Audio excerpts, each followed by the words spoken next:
Qatar ने Iran से appeal की है कि युद्ध को तुरंत रोकना होगा। कतर का कहना है कि रिफाइनरी पर हमले हम स्वीकार नहीं करेंगे। आपको बता दें कि कतर में रिफाइनरी पर अटैक किया गया है ईरान की ओर से और कहा जा रहा है कि ऊर्जा संयंत्रों पर, ऊर्जा सप्लाई सिस्टम पर इस तरह के अटैक ईरान की ओर से ठीक नहीं है।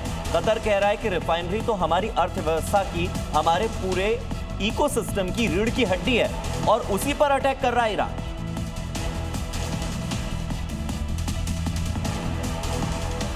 इसी बीच बड़ी खबर युद्ध से आ रही है। इजराइल में हाइफा शहर पर ईरानी अटैक किया गया।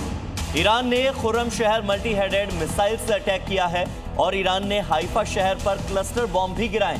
तो अमेरिकी ठिकानों की सैटेलाइट तस्वीरें भी सामने आई हैं। अमेरिकी ठिकानों को बड़े नुकसान का अनुमान लगाया जा रहा है। ये तस्वीरें आप देखिए, यूएस ठिकानों को लगातार टारगेट किया जा रहा है। तो खुर्रम शहर 4 मिसाइल का इस्तेमाल किया गया ईरान की ओर से, उसके बाद ड्रोन्स का इस्तेमाल किया गया और अब हाइफा शहर पर अटैक के लिए क्लस्टर बॉम्ब का भी इस्तेमाल। इजराइल में हाइफा के आसमान में ईरान की खुर्रम शहर मल्टी हेडेड मिसाइलों की गूंज सुनाई दी, जिसने शहर को दहलाकर रख दिया। हमले के दौरान क्लस्टर बम गिराए गए, जिनके खाली खोल भी जमीन पर देखे गए। हाइफा में मिसाइलों की सीधी बौछार से इलाके में अफरा तफरी मच गई।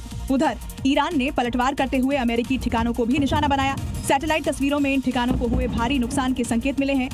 ईरान ने अमेरिकी विमान को इस बार निशाना बनाया है। F-35 को ईरानी मिसाइल ने हिट किया है। विमान की इमरजेंसी लैंडिंग तक करानी पड़ी है। तो ईरान ने इस बार अमेरिकी विमान को निशाना बनाया है। तो ईरान ने अमेरिका को सबसे बड़ा झटका दिया है। ईरान ने दावा किया कि उसने अमेरिका के सबसे महंगे लड़ाकू विमान यानी कि F-35 को निशाना बनाया है। हालांकि अमेरिका की ओर से अभी तक इसकी कोई आधिकारिक पुष्टि नहीं की गई है कि जो इमरजेंसी लैंडिंग करवानी पड़ी F-35 की, उसका कारण ईरानी मिसाइल अटैक था।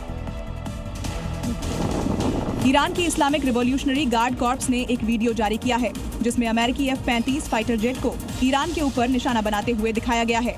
इस हमले के बाद F-35 फाइटर जेट को नुकसान पहुंचने की खबर है।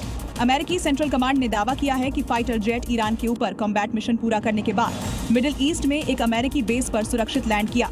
अमेरिका और इजराइल दोनों ही ईरान के खिलाफ जंग के दौरान 5वीं जनरेशन के विमान F-35 विमानों का इस्तेमाल कर रहे हैं।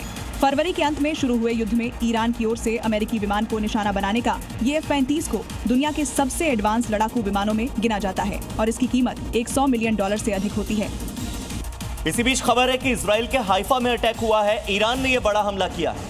हाइफा रिफाइनरी पर मिसाइल हमला किया गया है। इजराइल की सबसे बड़ी रिफाइनरी है हाइफा में। देश को 50 से 60% तेल यहीं से मिलता है।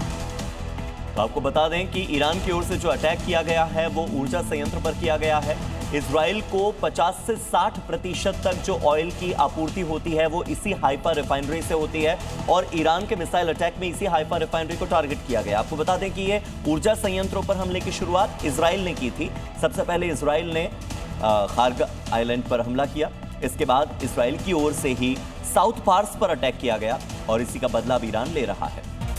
आसमान में काले धुएं का गुबार ईरानी मिसाइलों की तबाही को बयान कर रहा है।